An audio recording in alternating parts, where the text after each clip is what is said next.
Hello and welcome to the Somerset Diverse Communities podcast. My name is Michał Purzyński and I am a BAME Community Engagement Officer from Community Council for Somerset.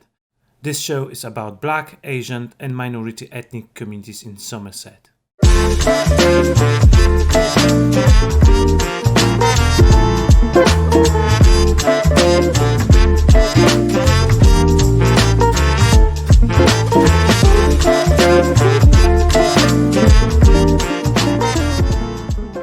Have you ever wondered how to achieve success despite all the difficulties? Perhaps you are of different origin, your skin of color is different, or your gender requires facing constant challenges and stereotypes. If so, let me take you on a trip around the world aboard warships and various vessels. Our today's captain is an inspiring person, a woman who is not afraid of challenges and breaks all stereotypes. Lt Commander Isha Harvey.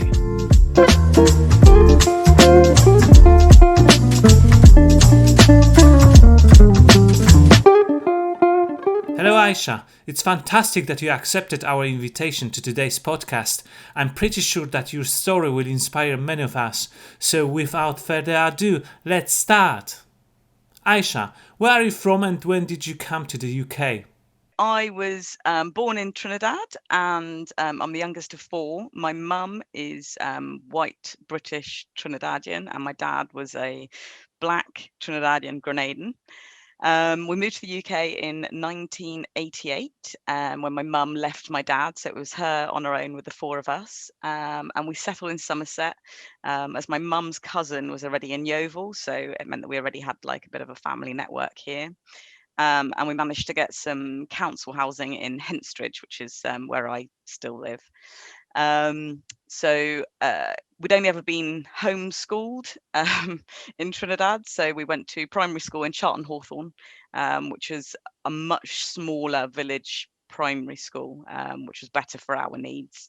And then I went on to secondary school at King Arthur's Community in Wincanton. I know you were only 15 years old when you decided to join the Navy. Could you explain to me why such a young girl would like to join the army? So it's fair to say that I was not suited to traditional classroom academics. I'm still not, if I'm completely honest. So I knew that college was not the option for me. And I decided the best way to get some qualifications and earn some money as well and get out of the village, if I'm honest, and get some life skills maybe, was to join the Navy. So I figured if I went for a skill that could then be utilised in the area, so aircraft engineer, I'd be able to do a short stint in the Royal Navy, get all my qualifications, leave, and then get a job at Westlands in Yeovil had been my grand master plan. So 15 and 9 months is the youngest that you can apply for the Royal Navy. So that's when it happened. So I applied as soon as I hit that point. Right. And how long have you been in the Navy? So it will be 20 years in July since I joined the Navy. So Wow. that makes me feel really old. So yeah, I was 17 when I finally joined because you can apply at 15 and 9 months and then you have to go through the application process. And then because I wanted to be an engineer, there was a bit of a waiting list at the time. So it took a little bit longer to get through the front door. I do believe that the participation in daily life of the Navy must bring a lot of experience. Can you tell me about your career, travels, and the various ships you sailed on? Yeah, I've been incredibly privileged to have had a really incredible career. I've been really, really lucky. So as I said, I joined HMS Raleigh in July 2001 with a handful of GCSEs and a bad attitude, is what I always say. I packed up from Henstridge and off I went. So I did my basic training in Raleigh, which is in Cornwall, and then I did a short stint at HMS Sultan, which is in Gosport in Hampshire. And that's when I realized that engineering was not for me. And I actually transferred to become a writer, which is an HR and clerical role. So I went back and did some trade training, got some more qualifications. So they put you through MVQ in business administration when you go through all your trade training. Once I'd done that, I joined my first ship, which was a Type 42 destroyer, HMS York, in September 2004. She had just come out of refit and had just converted from a mail ship to mixed ship. So I was one of the first females to join her. So we then had a Far East deployment in 2005, which was incredible. That included stops in Sri Lanka, Singapore, Hong Kong, China. And then we came back to the UK, and then we went out the following year again to the Mediterranean, where we did some of the recovery of personnel from Beirut when that happened in 2006. And then I was selected for promotion to lead in hand. And I went off and did qualifying courses and additional courses to become a qualified lead in hand. And I was assigned to the Joint Force Logistics Component Headquarters in Northwood, which is just outside London. And with them, as a formed unit, I deployed to Afghanistan in 2007 on Operation Herrick. And that came as a shock. Having joined the Navy, I didn't imagine I was going to be in a landlocked country ever. Not part of the plan. But again, incredibly, really rewarding to have been part of that. We came back from there, and I went back to Northwood, and I met my now husband, Martin. Whilst I was based in Northwood, he was also based there.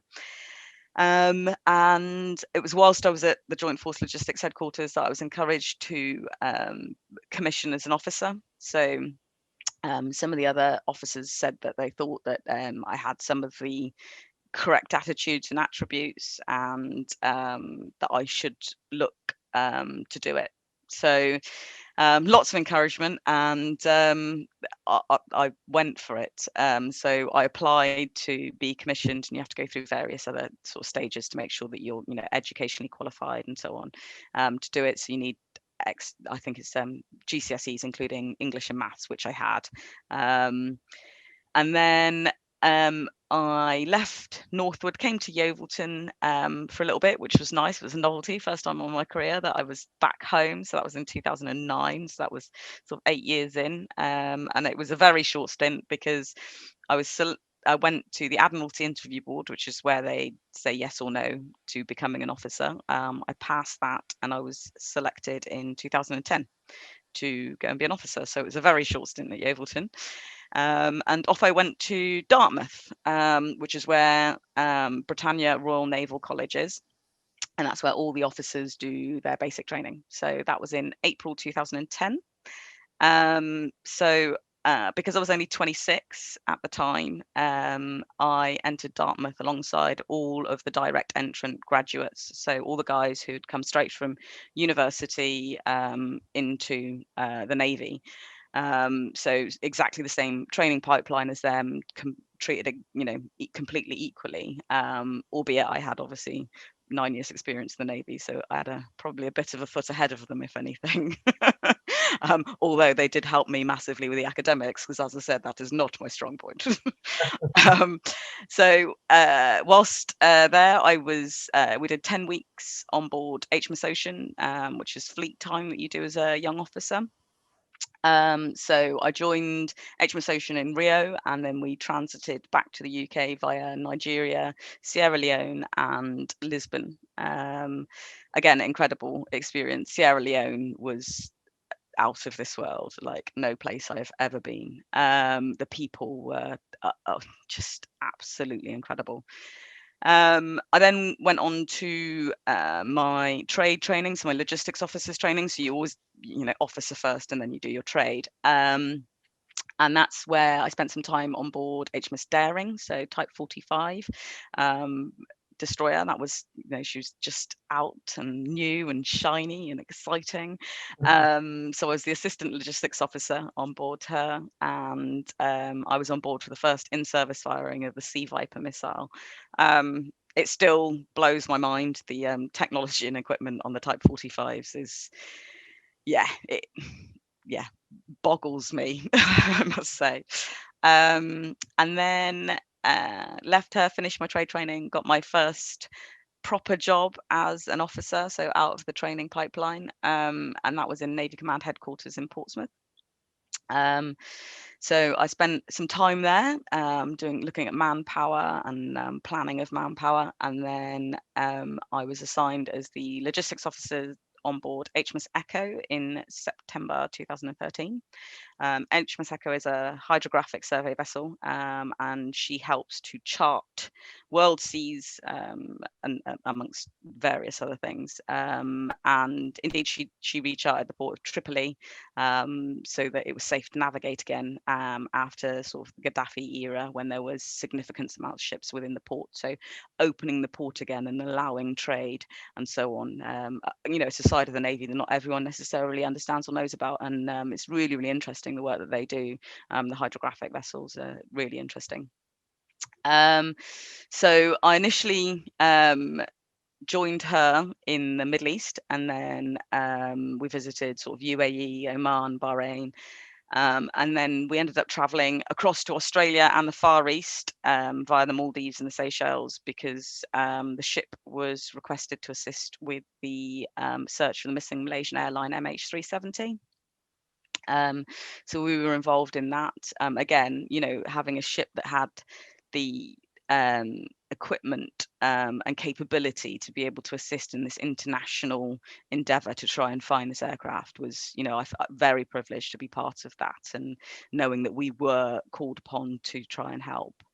Yeah, it's good. And I later then brought her back to the UK, via Jordan, where I got to see Petra, which was incredible, and Monaco as well, where we stopped, because it was the International Hydrographic Conference, and we held it on board, which, seeing a big ship amongst all those yachts was something pretty cool about that. And we also got membership, exclusive membership to the yacht club for while we were there, which money can't buy membership, which is pretty cool to have been able to sit and have a glass of wine in there. So then left HMS Echo, so finished my time on board her, and I was appointed to Commando Helicopter Force in Yeovil as the executive assistant to the commanding officer, and that was during the transition from Sea King to Merlin, when the helicopters changed over and we retired the Sea King and we brought the Merlins on. Again, it was nice. I was back at Yeovilton, so I was at home, and having got married in 2012, it's the first time that I'd been at home, and I got to be a wife. I got to come home every night and cook, and yeah, it was nice, wifey. I think my husband was shocked. Who is this person? And then from there, I was selected for promotion to lieutenant commander. And I deployed on an operational tour to MacDill Air Force Base in Tampa, Florida. I was the officer commanding the national support element of the senior British military advisor. So we have a 2-star out there, and I was there supporting all the support staff, as it were, for him as part of the coalition. And then whilst I was there, I was called upon to coordinate the evacuation because of Hurricane Irma. That occurred whilst I was there. So all the British staff had to evacuate to Alabama. So that was an experience. 10 cars, I think it was 10 cars, 27 people, 2 children, 2 dogs, and across a state and a timeline. So I drove across a timeline. That was a new one. I didn't think you could even do that. I didn't even know that was a thing, if I'm honest. So that was my time there, and then I came back and I was selected for professional command. So to be able to have your appointment on board a ship as the logistics officer and head of department on board a warship, you have to be selected for that role, and I was selected for that. And I joined HMS Argyle in August 2018, and I completed 7 months of her 9-month deployment. So I flew out and I met her in Oman. We then had various visits, various places. So we went to Karachi in Pakistan. We went back across to the Far East. So we had some time in Singapore, Brunei, Borneo. We went to Japan. So had some time in Tokyo. We went to Diego Garcia, which British Indian Overseas Territory, which is incredible. And then we came home. As we were coming home, we encountered a vessel in need, and we rescued the crew of the Grande America, just off the coast of the Bay of Biscay. It was the ship that was on fire in March 2019, and sunk. So we rescued the 27 crew on board that. It was us. So again, to be Oh, well part done. of something that is, absolutely incredible. Really life affirming for me, being involved in something like that. We got home, and then we were meant to be in the UK for a bit and do some UK running and various bits and pieces. Ended up having a bit of a program change, and then going back to the Gulf before I left her. So I left her in April of last year, having finished my time as the logistics officer in professional command, and flew home. And I now work at Bristol in defence equipment and support, and I run the maritime operations cell at the moment there. So sort of the interface between the ships and the support organisation. Wow, I'm speechless. I won't even try to repeat where have you been and what you've done. It's impossible. I'm pretty sure your professional experience is so broad that it would be enough for a few people. As you already know, this podcast is about Black, Asian, and minority ethnics groups in Somerset. So I must ask you, how is it being a Black woman in the army? Only Black female, I'd say, is something that I've been through a lot of my career. HMS Argyle, who as I said, I left last year, I was the only female on board. Actually, she's still an all-male ship. Not only was I the only Black female, I was the only female. So, yeah, I think I've been really lucky, and the Navy is very much a family, and it's not something that they necessarily see or care about, because it's all about, are you good at your job, is the actual final question. So I mean, there absolutely have been moments where sort of look around the room, oh yep, nope, definitely just me, moments.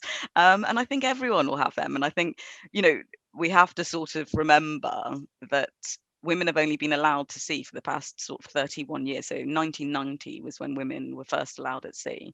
So we're still, in the early, relatively early stages of that. So actually, you know, I don't think we can say it's we're behind the curve. I don't think we are. But yeah, only Black female. There are a lot of stereotypes and assumptions, and I think people are undoubtedly weary, I think, because they don't want to cause offence or those sorts of things. So actually, it's quite interesting that if you allow people to talk about it and talk about the things that they worry about and how they worry about offending you and the things that they aren't sure what to say. And I think there's a lot of that because of the press and so on and so forth. What is the correct word to use now? Is it Black? Is it this? Is it, that's changed so much, and I can see why people are concerned and struggle with that. So I think I'm always very open to discussing those things, which I think definitely helps, and challenging the stereotypes and assumptions as well, and making sure that you do it in a manner that makes them challenge themselves, is how I've always sort of challenged people. So as an example, one of my pet hates is "don't be such a girl," that sort of phrase, or "okay, princess," sort of the derogatory use of female sort of pronouns. It really, really gets me. So it's stopping people and saying, "Why did you say that?" And then them going, "Oh, I not really ever thought about it like that." And I think that's what it is. It's because people have never really considered what they're saying. And the Navy and the whole armed forces actually are very, very proactive about how we do our training for diversity inclusion, and we create safe training places, as when we have the annual training that is mandatory, so that we can question these unconscious biases that we have, and these sort of microaggressions that people use that they might not be aware of. And I would say, in my experience, 95+% of experience of these sorts of stereotypes and assumptions has come down to incorrect use of vocabulary rather than actual vindictiveness or anything you know bad. Right, but I do believe that in order to challenge stereotypes and other people and their behavior, you need to become quite confident. You need to be a confident person in order to confront them. Yeah, how do you do that? And how other people could do it, especially those who perhaps they are not so confident? Every situation you can approach differently, and you need to have an understanding and a gauge of that person, I think, before if you wanted to directly confront them. There is obviously you, you know stopping people and then asking them, okay, well, why did you say that? Why do you think that's okay? So you're not saying to them, that offends me, stop doing it. You're saying, why did you choose to do that? So actually putting the illness on them, and then it's not you saying, being the person that's moaning or being the person that's the victim, because you're not.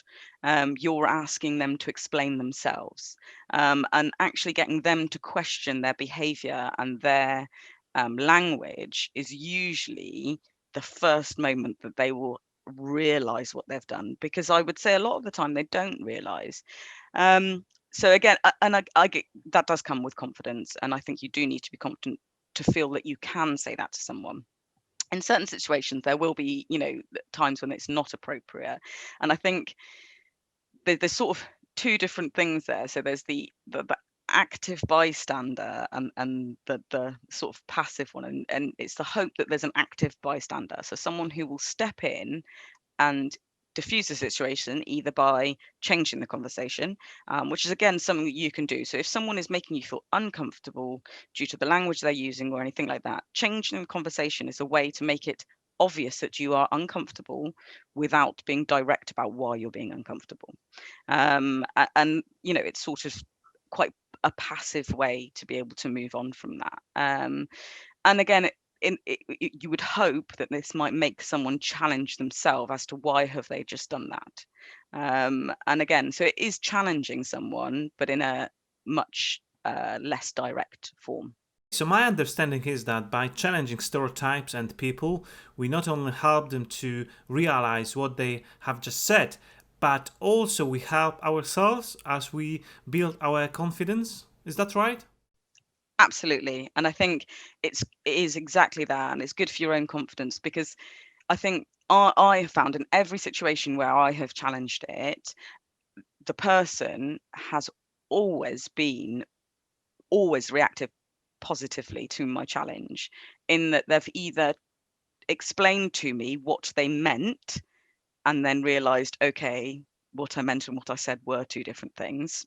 So, we came to a good conclusion. But actually, it was then I had the confidence to know that I was right to be offended, or I was right to say what they were saying wasn't acceptable, for whatever reason it was. So yes, absolutely. And I think people have always thanked me for challenging them, in the end, especially you know people who have not known that they've done it or Mm. been doing it for such a long time. um, describing someone, when you make a description of someone, so you walk past someone and they say, okay, describe that person to me. You know, that's quite interesting, because if you say that to a 5-year-old, 6-year-old boy, oh, he had Manchester United backpack on and he had really cool Nike trainers, whereas we then have this taught attitude that all of a sudden it's, well, they were black, they were Asian, they were this, that, and the other. Why did you say that? Why was that what you recognized? Why is that what you saw? And again, like I say, it's the question, and I think we can all learn from it. Great, Aisha. I do believe it was really important to talk about it, but if you had to give one piece of advice to the people who, due to their differences, I don't know, it might be color of skin, origin, belief, sex, gender, disability, age, or anything else, basically, if they are not sure if it is worth trying to achieve their goals, what would you tell them? I would say that all of those things don't individually define you, and they make you the best you. So you should have the confidence to say, I am the best version of me because of all of this. Not, and I am this. I am the best version of me because I am an absolute mixture of these wonderful things. And you should be absolutely proud of where you have come from and what you are. No one is allowed to define you. You define you. And you shouldn't let those things be limiting factors, because they're not. They are, you should accept them in all their glory and then some, because they will make you the best possible version of you by being proud of all those things. And with that nice touch, we finish our today's episode with Lieutenant Commander Isha Harvey. Thank you, Aisha, for being with us. Thank you very much. It was fantastic. Thank you.